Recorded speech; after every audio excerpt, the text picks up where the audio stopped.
Motion de censure, l'expression est très usitée ces derniers jours, arme politique au sens négatif ou vicieux du mot, tout dépend, politiquement parlant, du camp auquel on appartient. Mais toujours est-il que 4 des 5 chefs d'État qui ont dirigé le Sénégal ont eu à se voir opposer la motion de censure. La vie politique au Sénégal est jalonnée par une histoire de motion de censure. De Léopold Sédar Senghor à Macky Sall, 5 motions de censure ont été soumises au vote à l'Assemblée nationale et seule la première a abouti. Il s'agit de celui de 1962.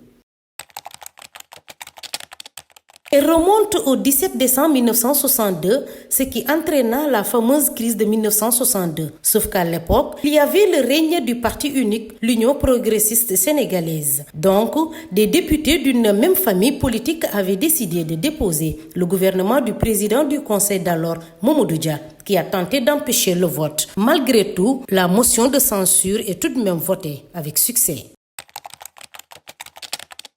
La deuxième motion de censure a eu lieu en 1998 sous le règne du deuxième président du Sénégal, le président Abdou Diouf. Cette fois-ci, cette initiative parlementaire provient de l'opposition. Elle est l'œuvre du groupe parlementaire dirigé par un ancien du Parti socialiste, le ministre d'État Djibo Leyti Ka, en alliance électorale avec l'alliance Jëf Jël de Talla Sylla lors des législatives de la même année. Djibo Leyti Ka voulait renverser au mois de juillet 1998 le gouvernement du premier ministre Mamadou Lamine Loum. Cette démarche parlementaire de l'ancien ministre socialiste qui avait dit en passant au chef du gouvernement Loum qu'il n'était pas le premier ministre que le pays attendait.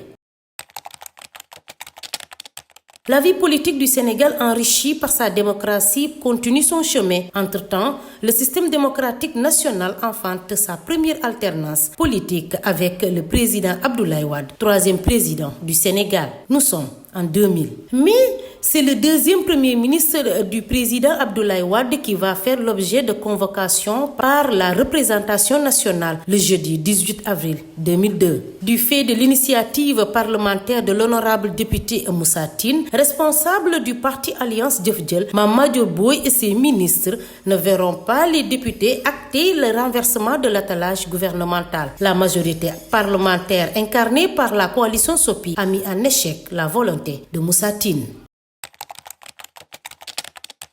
Quatrième président de la République, quatrième et cinquième motion de censure, Macky Sall a fait face à 2 motions de censure. 25 mars 2012, à la suite du deuxième tour de la présidentielle de la même année, Macky Sall arrive au pouvoir. Ainsi, le Sénégal enregistre sa deuxième alternance. Le président Sall porte son choix sur la personne du banquier Abdoul Mbaye. Ce dernier voit les représentants du peuple formant le groupe parlementaire Démocratie et Liberté, présidé par Mamadou Diagne Fada, est devenu la nouvelle opposition. Ces derniers l'invitent à se présenter devant la plénière le mercredi 26 décembre 2012 pour un vote de défiance. Ainsi, à la place de Soweto, les troupes libérales sont déterminées à faire voter la motion de censure, mais cela ne passera pas. La majorité parlementaire Benno Bokk Yakaar a dicté sa loi au camp d'en face.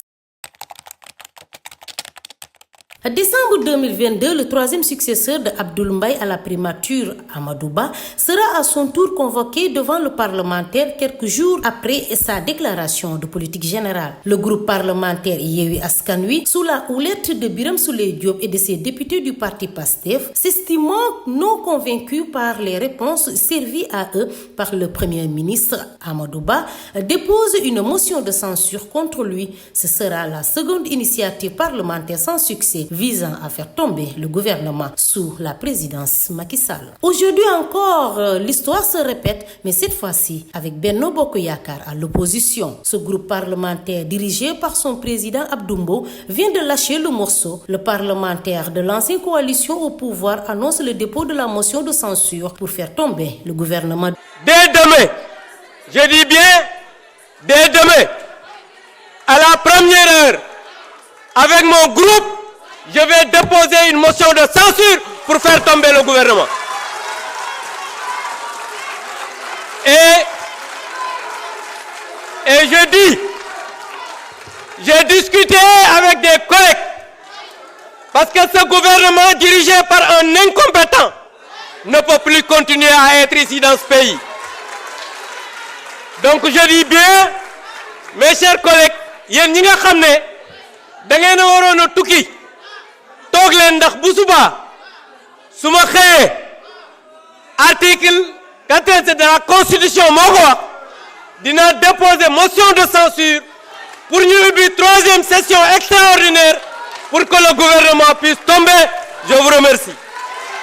Selon le député Abdoul Mbow, le premier ministre du Sénégal, M. Ousmane Sonko, n'est pas capable de conduire le gouvernement. Pour rappel, il faut retenir que la motion de censure est une disposition qui est gérée par l'article 86 de la Constitution, qui dit que l'Assemblée nationale peut demander le vote de la motion de censure selon une procédure bien précise. Il faut une demande revêtue de la signature d'un dixième de l'Assemblée nationale, c'est-à-dire au moins 17 députés sur les 165 qui composent l'institution parlementaire. Le vote de la motion de censure ne peut intervenir que 48 heures après le dépôt de la demande au niveau du bureau de l'Assemblée nationale. Les députés ont le droit de déposer une motion de censure, mais il va falloir qu'on convoque une nouvelle session extraordinaire. Si tout est en place, on passe au vote, mais pour qu'elle soit acceptée, il faut que la majorité de l'Assemblée nationale vote la motion de censure. On ne compte que les voix qui sont pour la motion de censure, les voix qui sont contre ne sont pas comptées. Et si la motion de censure passe automatiquement,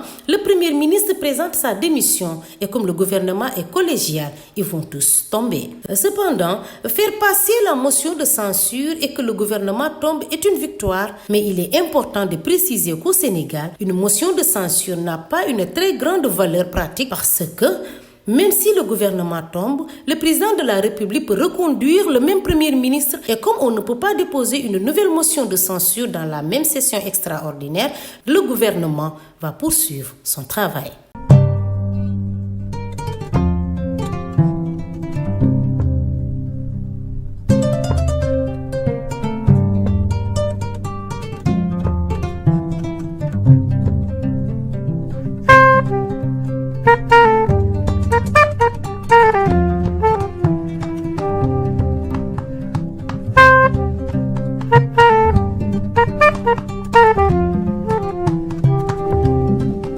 Afamolu ngali konton kolen na jali yasilola iye kamben kavo dum munya bolodi